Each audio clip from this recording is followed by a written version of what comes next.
Que Dieu nous bénisse. Amen. Les différents témoignages me fortifient énormément. J'espère que vous également. Parce que cette semaine encore, on partageait à la maison et j'avais aussi ce sentiment-là dans le cœur que le Seigneur ne doit pas être loin. Avec tout ce qu'on voit et quand on est près de lui, on ressent des choses. On ressent des choses qui sont en train de se passer actuellement. Et je bénis Dieu pour les deux visions qui ont été données à nos sœurs. Et ça me rappelle également le songe que j'ai eu le 20 janvier 2009. Je crois que je l'avais partagé ici une fois. Qui m'a vraiment encore encouragé et comment le Seigneur m'a donné cet appel-là de parler de son prochain retour. Je vais le partager à nouveau pour que ça puisse stimuler encore et fortifier notre foi. Quand j'avais commencé à étudier le retour de Jésus, le Seigneur m'avait mis fortement à cœur d'aller le partager avec mon frère qui n'est pas chrétien. Et moi, j'étais très bouleversé parce que je me demandais, mais Seigneur, comment est-ce que je vais aller parler de ton prochain retour à quelqu'un qui ne sait même pas? Il le sait parce qu'on a grandi dans une famille, entre guillemets, qui a une religion, mais bon, le fait de ne pas le pratiquer, ça veut dire qu'on n'y croit pas. Donc, d'aller lui parler du retour de Jésus alors qu'il ne sait pas pourquoi Jésus est venu la première fois déjà. Et j'ai rencontré mon frère physiquement une semaine avant qu'on ne se voit, et j'ai vu comment il est très, il aime beaucoup la vie. C'est quelqu'un qui vit à 100 à l'heure. Et je disais, mais Seigneur, je vais commencer par quel bout pour lui parler, pour lui annoncer ça. Et le soir même, quand je suis rentré, dans mon sommeil, le Seigneur m'a donné un songe dans lequel j'étais assis et j'étais en train d'expliquer le livre de l'Apocalypse à mon frère. Il était assis, il écoutait, sa femme était là, ils avaient des Bibles ouvertes et il y avait un de mes cousins qui était là aussi et il posait des questions. Et ça m'avait beaucoup encouragé. Et quand je me suis levé, le Seigneur m'avait donné le verset d'Éphésiens 3:20, je pense. Ce n'est pas vous qui agissez, mais c'est la puissance de Dieu qui est en vous qui convainc. Et ça m'avait beaucoup encouragé. Donc je suis allé le trouver à Lille et puis j'ai partagé la parole de Dieu avec lui. Je lui ai d'abord rappelé pourquoi Jésus est venu la première fois avec sa femme. Pendant tout un week-end, ils m'ont écouté, ce qui est très très très très difficile. Ils m'ont écouté pendant un week-end. Et quand je rentrais sur Paris, en me raccompagnant à la gare, il m'a dit, tu sais, s'il te plaît, je te remercie d'être venu me parler de ça. Prie beaucoup pour moi. Or, c'est quelqu'un qui ne parle jamais de Dieu, jamais de la prière, rien du tout, rien. Et quand je suis revenu, j'ai cherché la face de Dieu pour lui demander de continuer ce qu'il avait commencé à opérer dans la vie de mon frère et de sa femme. Et là, un matin, je me lève, je prie à 6 heures, je me rendors avant d'aller au travail. Et je me suis retrouvé dans une pièce comme celle-ci, dans laquelle il y avait mon épouse, il y avait Linda qui était là avec une autre dame. C'est la femme d'un ancien de l'église où on était avant. Et il y avait l'enfant de cette dame-là. Et elles étaient en train de discuter toutes les deux. Moi, j'étais là, je les regardais discuter. Et entre moi et les deux femmes et l'enfant, il y avait une petite table comme ça. Elles discutaient, elles parlaient de beaucoup de choses. Et moi, je les écoutais parler. Et après, mon regard est descendu sous la table. Et en dessous de la table, il y avait la tête d'un être humain. La tête d'un être humain sans corps. Il y avait juste la tête qui était là. Et je regarde, la tête balbutiait des paroles. On entendait parce que la tête était en train de dire. Et je regarde ça. Je regarde, les filles, elles sont en train de discuter. Elles ne font pas attention à ce qui est en train de se passer. Et là, je me suis dit, si je dis il y a quelque chose, elles vont peut-être se lever pour partir en courant. Et j'ai dit, reculez-vous de la table. Elles se sont reculées, regardez en bas. Est-ce que vous voyez la même chose que moi? Et elles me disent, oui, on voit. Et elles ont commencé à prier.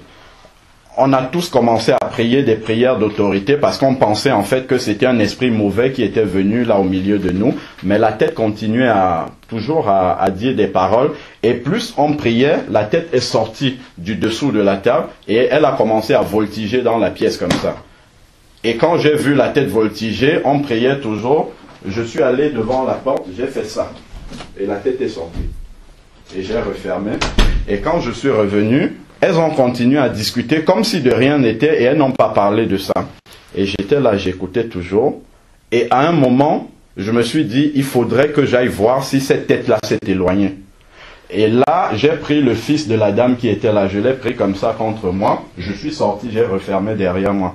Et là, je me retrouvais, il y avait un balcon. Et je regarde dans le ciel, j'essaye de voir si la tête était toujours là. Et le ciel avait une couleur d'un bleu qu'on ne peut pas décrire. Et il y avait beaucoup de colombes blanches qui voltigeaient dans le ciel en faisant un cercle. Et le spectacle céleste était tellement magnifique. J'étais là avec l'enfant, je regardais ça. J'étais impressionné parce que je n'ai jamais vu ça sur la terre. Depuis que je suis né, je n'ai jamais vu ça. Et je regardais, c'était beau. J'étais orienté, quand vous regardez les aiguilles du monde, à 11 heures. Je regardais comme ça dans le ciel avec l'enfant. Après, je me suis retourné pour regarder dans une autre direction du ciel. Et là, je voyais encore plus de colombes qu'avant qui voltigeaient en faisant un cercle beaucoup plus grand. Et au milieu du cercle, il y avait Jésus. Le Seigneur, il était là. Il avait ouvert les mains comme ça. Il me regardait avec l'enfant. Et quand j'ai vu ça dans ma tête, je me suis dit, si je vois le Seigneur comme ça en face de moi, ça veut dire que le jour est arrivé. Et c'est à l'enlèvement que je pensais. Je me disais que là, il y a quelque chose qui va se passer. Je ne peux pas le voir sans que rien ne se passe. Et je pensais fortement à ça. Le Seigneur avait les mains comme ça, il nous regardait avec l'enfant. Et après, il est sorti du cercle des colombes et il est venu se placer juste devant moi, comme ça, là à 12 heures, en face de moi et l'enfant. Et quand je le regardais, j'attendais qu'il parle ou qu'il dise quelque chose, mais j'étais persuadé que s'il était devant moi, il y avait quelque chose qui devait se passer. Il est resté là, et là, quand il était devant nous, on ne voyait plus que son buste qui était en face de nous. Après, il a disparu. Et dans le ciel, il y a un monsieur, un blanc, un chauve, qui était un monsieur chauve, qui est venu à la place du Seigneur qu'on voyait toujours au travers de juste le buste. Et après, le monsieur a disparu, ça a laissé un trou dans le ciel. Et je regardais dans ce trou avec l'enfant et on a été enlevé dans ce trou-là. Et là, je me suis réveillé brusquement comme ça. Et Linda était là, elle dit, qu'est-ce qui t'arrive? Et puis j'ai commencé à lui raconter ça. Et après, j'ai continué à prier dans la journée pour savoir ce que ça voulait dire, si ça avait une signification, si c'était lié au Seigneur ou si c'était le malin, ainsi de suite. Et dès que je suis arrivé au travail, j'ai commencé à écrire le songe parce que je me rappelais de tous les détails pour bien me rappeler de ce que j'avais vu. Et quand j'écrivais, le Seigneur a commencé à m'expliquer au fur et à mesure ce que j'avais vu. Il m'a dit, la tête que tu as vue, c'était étrange parce que c'est un événement étrange que je voulais te montrer. Mais ce n'était pas un mauvais esprit. Je voulais attirer ton attention sur quelque chose. C'est pour ça que la tête t'a dirigé dehors. À côté, il y avait ta femme qui était là. Ça veut dire qu'il y a des gens qui sont à côté de toi, pas forcément elle, mais des gens qui sont près de toi, qui ne vont pas écouter ce que tu vas dire. Des gens qui te sont proches. La bouche qui parle, c'est annonce, parle des choses que je t'ai montrées dehors. Annonce ça aux gens, mais ne t'attends pas à ce que les gens comprennent. C'est pour ça qu'on était à côté, mais on n'entendait pas. Mais toi, ne te soucie pas de ce que les gens comprennent ou ne comprennent pas, entendent ou n'entendent pas, parle seulement. Dis ce que tu auras vu, et l'enfant que je portais parle comme un enfant. Dis simplement ce que tu as vu et ce que je vais t'expliquer dans ma parole. Tout simplement. Et ça m'a beaucoup conforté encore. Parce que j'avais commencé à parler aux gens du retour de Jésus, mais le Seigneur voulait me montrer à moi directement que ce que tu annonces, c'est pas des choses théoriques comme ça, c'est la vérité, ça va arriver, pour que moi-même déjà j'ai cette conviction personnelle et que je puisse transmettre cette conviction-là à d'autres personnes. Amen. Donc ça me fortifie énormément de voir qu'il y a d'autres personnes qui vivent des choses comme ça. Ça veut dire que c'est pas quelque chose qui vient de nulle part. C'est vraiment le Seigneur qui communique ces visions-là à plusieurs personnes au travers de ses enfants. Amen. Donc on va partager juste un petit passage, c'est dans Luc 21, qui parle justement des choses de la fin. Luc 21 au verset 34. S'il te plaît, je voudrais seulement appuyer comme on est sur l'enlèvement. Oui. Que vers les années 80, je crois 2000, j'avais fait le même rêve aussi. Amen. Mais j'étais avec une sœur que j'avais connue quand je suis revenu nouvellement. Et le ciel était ouvert et les anges montaient. Il y a une personne, une dame qui était assise, qui était debout à l'entrée, donc qui faisait monter. Et à la fin, moi aussi, je suis monté. On a fermé et la sœur est restée. Et j'avais même appelé la sœur, le rêve que j'ai fait, c'est grave. Parce que vraiment, s'il y a l'enlèvement, que tu restes, il faut que tu changes ta façon de marcher avec le Seigneur. C'est juste pour appuyer, pour que vraiment, c'est des choses qui vont arriver. Oui, c'est des choses qui vont arriver. Il faut vraiment que dans notre marche de tous les jours, que nous prenions les choses au sérieux et qu'on sache que ça va vraiment arriver. Et même parce que certaines personnes disent oui, est-ce que vraiment c'est notre génération qui allons voir le retour du Seigneur? Même si on meurt avant, ça change rien du tout. Parce que quand il revient, il enlève ceux qui sont morts, c'est ceux qui étaient prêts en mourant. C'est eux qui vont ressusciter. Si tu n'étais pas prêt, c'est la même chose que d'être là maintenant. Donc qu'on meurt, qu'on soit vivant, quand ils reviennent, c'est la même chose. Amen. Donc on doit toujours être prêt, ou prêt pour la mort, ou prêt pour l'enlèvement, c'est la même chose. Prêt pour l'enlèvement, c'est exactement la même chose. Donc il faut vraiment que nous nous préparions chaque jour, que nous nous sanctifions. La Bible dit, c'est dans 1 Jean 1,9, confessons-lui nos péchés, il est fidèle et juste pour nous les pardonner, et le sang de Jésus continue à nous purifier. Donc ça, il n'y a aucune religion qui existe où il y a le plein pardon comme ça tous les jours. Donc n'hésitons pas vraiment à nous sanctifier à chaque minute. Dès que le Seigneur nous montre qu'il y a quelque chose qui ne va pas, on se met dans un coin, on prie tout de suite, on demande pardon et le sang de Jésus nous purifie. Si le Seigneur vient à la seconde là, il faut que dans l'espace de la seconde là, qu'on soit prêt.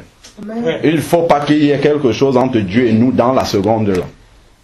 Donc c'est pour ça que la sanctification, c'est vraiment instant par instant.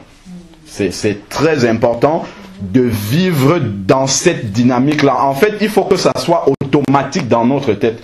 Faut pas qu'on réfléchisse pour se repentir ou attendre dimanche. Il faut que ça soit machinal. Voilà.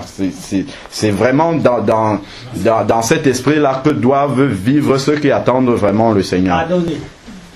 Oui, le pardon, alors c'est vraiment la base. Hein. Il faut pas garder dans son cœur des choses contre des gens. C'est vraiment pas bien du tout. Parce que ça peut nous garder sur la terre. Et ce qui va venir après, ça va être très très difficile.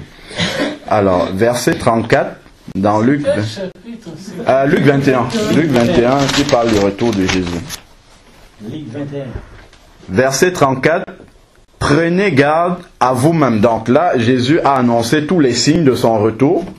Et il dit, prenez garde à vous-même, de crainte que vos cœurs ne s'apeisantissent par les excès ou l'ivrognerie et les soucis de la vie. Moi, j'ai souligné ça dans ma Bible. Et par les soucis de la vie, et que ce jour ne fonde sur vous à l'improviste. Verset 35. Comme un filet, car il viendra sur tous ceux qui habitent la surface de la terre. Veuillez donc, verset 36, priez en tout temps. C'est ce que le frère dit toujours. Priez en tout temps, afin que vous ayez la force d'échapper à tout ce qui doit arriver et de paraître debout devant le Fils de l'homme. Amen. Amen. Il dit prenez garde à vous-même de crainte que vos cœurs ne s'appesantissent sur les excès et l'ivrognerie. Donc, il faut faire très attention à ce qu'on laisse entrer dans notre cœur. Parce que en un instant, le diable il rôde toujours autour des enfants de Dieu, il rôde, et il ne peut pas vous toucher, mais il attend le petit espace de moment. Il suffit de se mettre un peu en colère, il fait entrer quelque chose dans ton cœur qui va commencer à ronger, qui va commencer à faire monter les pensées dans la tête et nous éloigner du Seigneur. Donc il faut vraiment veiller à cela, veiller